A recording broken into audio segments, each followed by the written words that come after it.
Naturalmente que Jesús sabía claramente que los fariseos no estaban en condiciones de guardar la perfecta ley de Dios. Sin embargo, les dijo esto en tono provocativo para apabullarlos y llevarlos al punto en que tuviesen que levantar la bandera blanca y rendirse. Como vemos, en todo este contexto Jesús les estuvo hablando a los fariseos. También podemos agregar el versículo 20, donde les dice ahora a todos los que lo escuchan: porque os digo que si vuestra justicia no fuere mayor que la de los escribas y fariseos, no entraréis en el reino de los cielos. Las palabras de Jesús en todo el contexto del capítulo 5 de Mateo no están dirigidas a los creyentes, así como tampoco les dice a ellos que deben guardar la ley. Para poder interpretar correctamente, tenemos que saber siempre a quién están dirigidas sus palabras. Jesús fue el único que pudo cumplir completamente la ley, y de hecho vino a la tierra con ese propósito. Después que la cumplió, la abrogó. Ahora nosotros los creyentes nos encontramos bajo el pacto de la gracia. La gracia llegó precisamente porque la ley fue culminada y abolida. Lo maravilloso de la gracia divina es que la dispensación de la gracia se podría resumir de la siguiente manera: con la llegada de Jesús a la tierra, la gracia divina se manifestó de una manera completamente diferente a todas las demás formas en que se había manifestado en el pasado. Cuando hablamos de la gracia divina, no nos estamos refiriendo a las manifestaciones de ella en el Antiguo Testamento, sino sobre la persona de la gracia, quien es Jesús.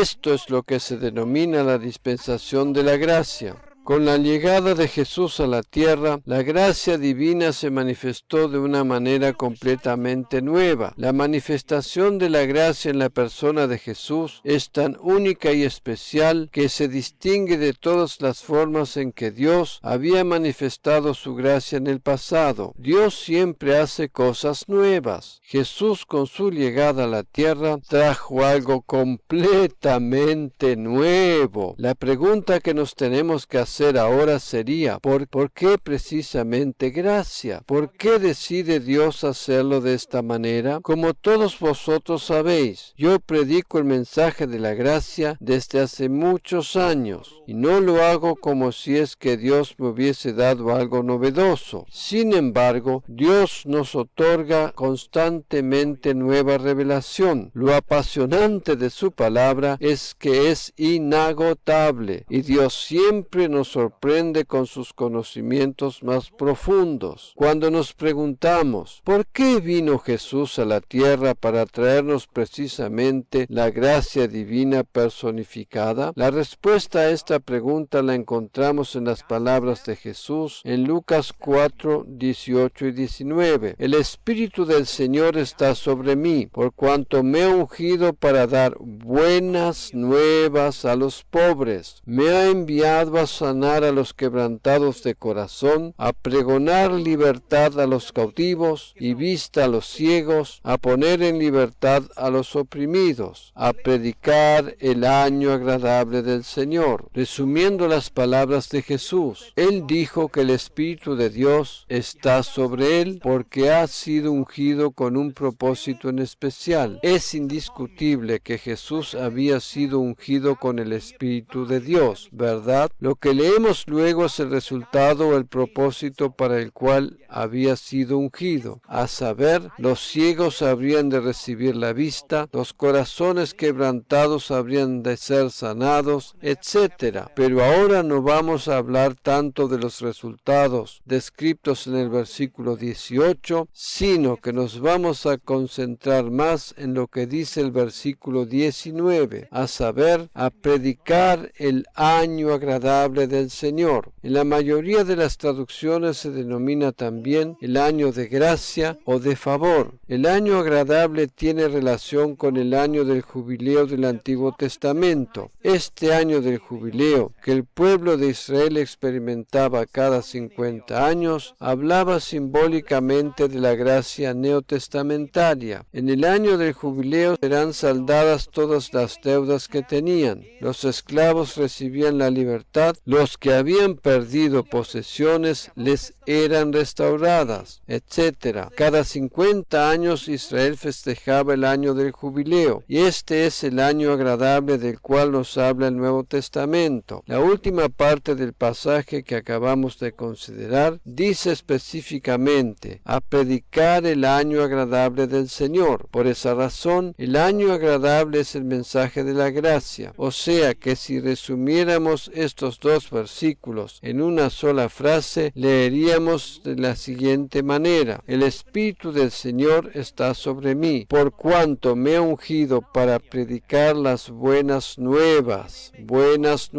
de la gracia divina. Jesús había sido ungido con el único propósito de predicar de la gracia divina y no para alguna otra cosa. Tú y yo hoy en día, como creyentes en Cristo Jesús, hemos sido ungidos con el único propósito de predicar el Evangelio de la gracia. La unción divina es solo para ese fin. Fuimos ungidos por el Espíritu Santo con el único propósito de predicar el mensaje de la gracia divina. Dios ha ungido con su Espíritu Santo a los creyentes con el propósito de presentar el mensaje de su gracia. Si se utiliza esa unción para decir o enseñar cualquier otra cosa, habrá de sonar como algo vacío y sin sentido. Nosotros, como creyentes en Cristo Jesús, tenemos su misma unción. Hemos sido ungidos con el mismo Espíritu Santo que ungió a Jesús, y poseemos su misma justicia y contamos con la misma gracia divina con la que contaba Jesús. Lo mismo que tenía Jesús lo tenemos nosotros hoy en día en Él. Por tal razón, si Jesús dice que el Espíritu Santo estaba sobre Él y que había sido ungido para predicar el mensaje de la gracia, de la misma manera es con nosotros hoy. El Espíritu del Señor está sobre mí, por cuanto me ha ungido para predicar las buenas nuevas de la gracia divina. Las buenas nuevas de la gracia divina. Si Jesús dijo eso, y dado a que nosotros estamos en Él, quiere decir que hemos sido ungidos por el Espíritu Santo con el único propósito de predicar el mensaje de la gracia divina. El apóstol Pablo nos dice en 2 Corintios 3:6, el cual asimismo nos hizo ministros competentes de un nuevo pacto, no de la letra, o sea, no de la ley, sino del Espíritu, porque la letra mata, mas el Espíritu vivifica. Dios nos hizo competentes, o nos dio la capacidad de ser ministros del nuevo pacto. El nuevo pacto es sinónimo de la gracia divina. Si intentamos predicar cualquier otra cosa, terminaremos fracasando. No fuimos hechos ministros del antiguo pacto y por lo tanto no tenemos que predicar sobre los 10 mandamientos, porque eso conducirá a nuestro propio fracaso. Dios nos capacitó solo para predicar el mensaje de su gracia, tal como lo hizo Jesús cuando estuvo sobre la tierra. Dios es sabio. Él sabe muy bien lo que hace y tiene un propósito claro y definido. Nos habíamos preguntado por qué razón precisamente la gracia. Además, habíamos visto que Dios nos ungió con su Espíritu para ministrar acerca de su gracia. ¿Qué propósito tiene esto? ¿Por qué debemos ministrar solamente gracia tal como lo hizo Jesús? La respuesta es lisa y llanamente porque Dios nos diseñó para recibir la gracia y no para cualquier otra cosa. Fuimos hechos para recibir la gracia divina. Fuimos creados para recibir la gracia divina. Dios nos formó y creó de esa manera. Por tal razón, no podemos recibir otra cosa más que su gracia y su amor. Si vamos al comienzo de la Biblia, vemos que Dios creó al ser humano con el propósito principal de depositar su amor en él. Fuimos creados por Dios solo con el propósito de recibir su amor y gracia. gracia y ninguna otra cosa. Por tal razón, debemos recibir solamente el mensaje de la gracia. Fuimos creados y formados para eso.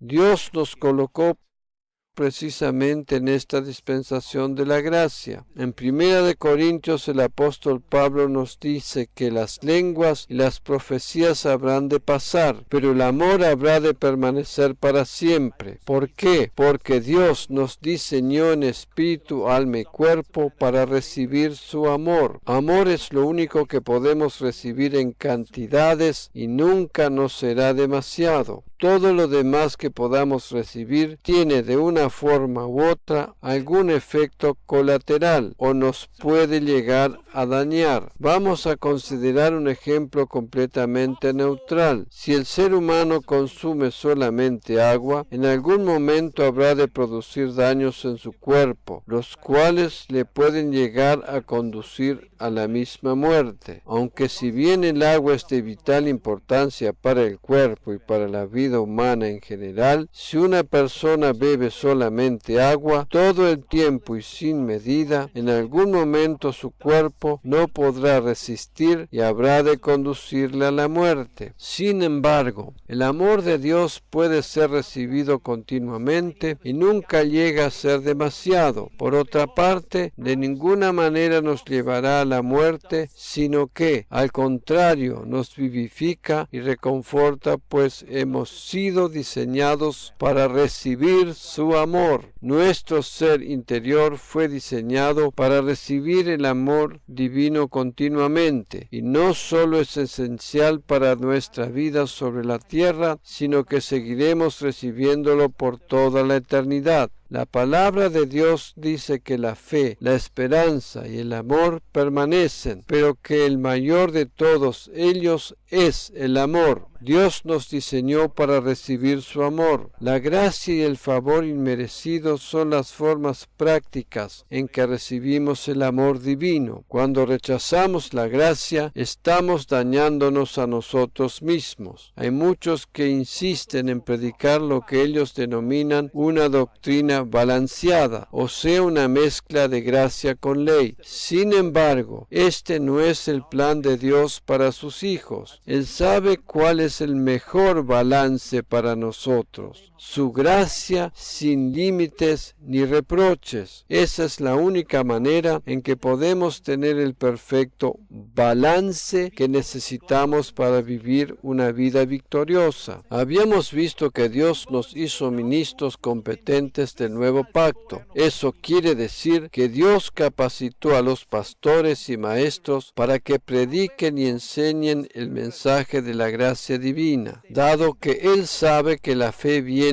por el oír. El apóstol Pablo dice en Romanos 10:14, ¿cómo pues invocarán a aquel en el cual no han creído? ¿Y cómo creerán en aquel de quien no han oído? ¿Y cómo oirán sin haber quien les predique? La fe viene por el oír. Cuando escuchamos el mensaje de la gracia, nuestra fe es activada de manera natural sin que ni siquiera nos demos cuenta. Cuando tenemos revelación de su gracia, Dios ve nuestra fe. Tú y yo hemos sido diseñados para recibir solamente gracia. En Juan 1:16 leemos lo siguiente: porque de su plenitud tomamos todos gracia sobre gracia. La esencia misma de este versículo es gracia sobre gracia, gracia ilimitada. ¿Cuál es la plenitud? La gracia divina. Dios sabe exactamente qué es lo que podemos recibir. Por esa razón, capacitó a los pastores y predicadores, ungiéndolos con su espíritu para ser ministros del nuevo pacto, del pacto de la gracia. Él sabe que nosotros podemos recibir solamente gracia.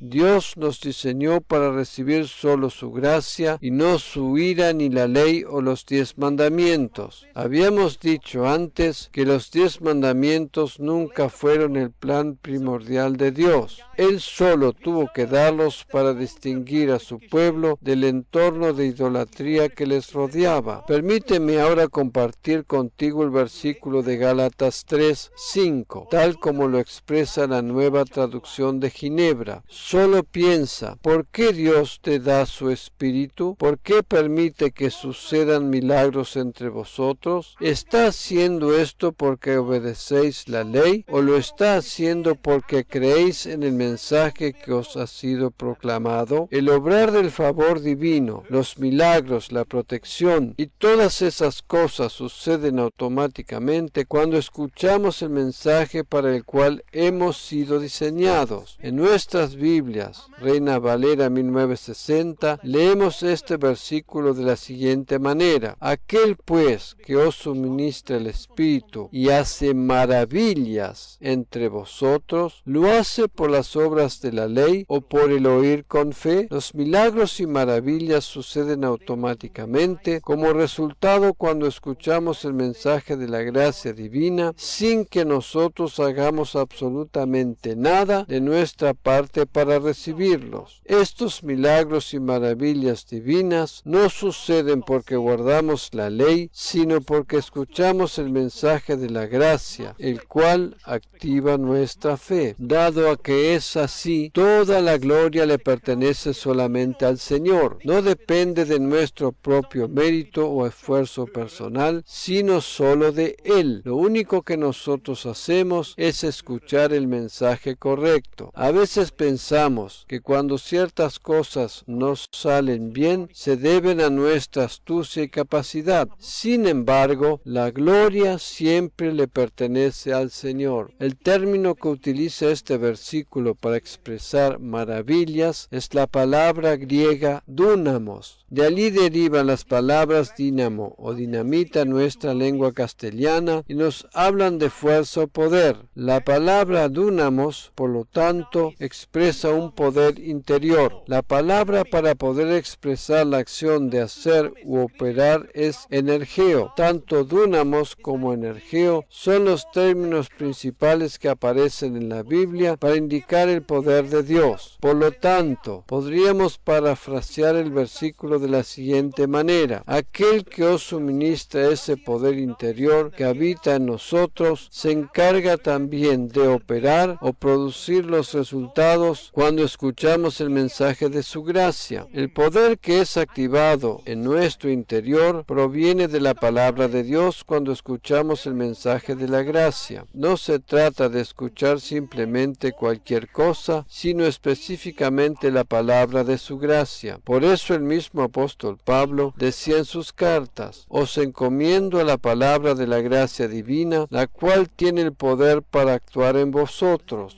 En Hechos 20:32 leemos exactamente sus palabras: y ahora, hermanos, os encomiendo a Dios y a la palabra de su gracia, que tiene poder para sobreedificaros y daros herencia con todos los santificados. La palabra de la gracia divina tiene poder, y ese poder se manifiesta automáticamente en nuestras vidas sin que tengamos que hacer absolutamente nada de nuestra parte para lograr los resultados. El mismo poder que se encarga de producir los resultados es alimentado por la energía motora de la palabra en la gracia. El plan divino fue hecho especialmente a medida para el tiempo de la gracia y Él nos insta a que escuchamos continuamente ese mensaje. Cuando inclinamos nuestro oído a las palabras de su gracia, la fe es activada en nuestro interior y los resultados se producen por sí solos. La fe viene por el oír y el oír por la palabra de la gracia divina. Dicha palabra nos edifica y reconforta de tal manera que somos un testimonio viviente, de modo que cuando estamos en contacto con personas quienes nunca han escuchado el mensaje de la gracia y no tienen la menor idea de lo que es el Evangelio, se sientan atraídos para desear conocerlo. Es posible que si antes has querido compartirles algo y no te han prestado atención, es porque tú mismo no te has llenado con el mensaje de la gracia. Sin embargo, ese no es un problema, pues podemos cambiar la situación muy rápidamente. En la medida en que nos llenamos con la palabra de la gracia, aquellos que nos rodean habrán de sentirse atraídos para conocer la buena nueva del Evangelio. Amén.